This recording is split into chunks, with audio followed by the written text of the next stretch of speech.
आज प्रेस वार्ता के दौरान सीईओ रितु माहेश्वरी ने कहा कि नोएडा सबसे विकसित शहरों में से एक है।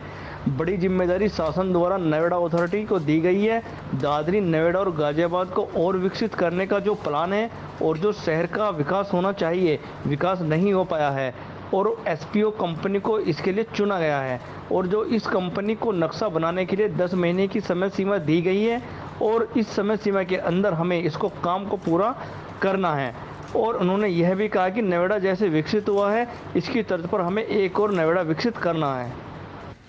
आज आप लोगों के साथ ये एमओयू साइन हुआ है और जैसा आप लोगों ने खुद बताया, ये नोएडा के लिए बहुत प्रेस्टिजियस प्रोजेक्ट है। नोएडा का जो वर्तमान लैंड बैंक है वो लगभग एग्जॉस्ट हो चुका है और नोएडा शहर भी काफ़ी हद तक यूपी के सबसे विकसित शहरों में से एक है। तो ये एक बड़ी जिम्मेदारी शासन के द्वारा नोएडा अथॉरिटी को दी गई है, दादरी, नोएडा, गाजियाबाद इन्वेस्टमेंट रीजन को विकसित करने की। और ये एरिया काफ़ी समय से नोटिफाइड था, लेकिन जिस तरीके से इसका विकास होना चाहिए था वो अभी तक हो नहीं पाया था। हर्ष की बात है कि आई थिंक जनवरी में ही नोटिफाई हुआ और हम लोगों ने 6 महीने में फाइनली एजेंसी का सिलेक्शन, बोर्ड से अप्रूवल, सब चीज़ें करा ली हैं। आज एग्रीमेंट भी साइन हो गया है और जो समय सीमा दी गई है वो भी ये इंडिकेट करती है कि हम लोग इस बात को लेकर बहुत सीरियस हैं कि हमें ये काम समय से कराना है। और नोएडा इस इन्वेस्टमेंट रीजन को ना केवल नोएडा अथॉरिटी के पर्सपेक्टिव से परंतु यूपी के पर्सपेक्टिव से बहुत एक महत्व प्रदान कर रहा है। इसीलिए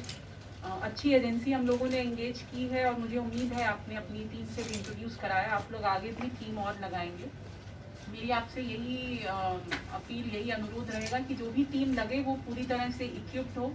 और हम लोगों के लिए टाइम एक बहुत बड़ा फैक्टर रहेगा। पिछले आई थिंक 8-10 साल से ये प्रोजेक्ट, ये जो रीजन है, ये विभिन्न अथॉरिटीज़ के बीच में घूमता रहा है। फाइनली नोएडा में आया है, तो नोएडा की जो अभी तक की छवि रही है और जो नोएडा अथॉरिटी ने ये जो एरिया विकसित किया है, ऐसा ही एक एरिया हमें और बसाना है और इसका साइज लगभग वही है, लगभग उससे ज़्यादा हमें। तो डेफिनेटली एक ऐसा मॉडल बन के आना चाहिए जो आने वाले लोगों के लिए, जो इन्वेस्टमेंट ला रहे हैं, उनके लिए भी ल्यूक्रेटिव हो और जैसा आपने कहा एनवायरनमेंट फ्रेंडली हो। और तीसरा सबसे बड़ी बात है फाइनेंशियली सस्टेनेबल हो।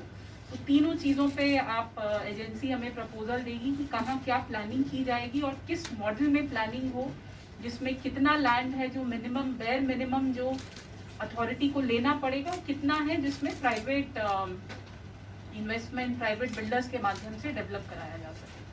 तो इसी उम्मीद के साथ ये कार्य दिया गया है और मुझे उम्मीद है कि एसपीए द्वारा इस कार्य को बखूबी निभाया जाए।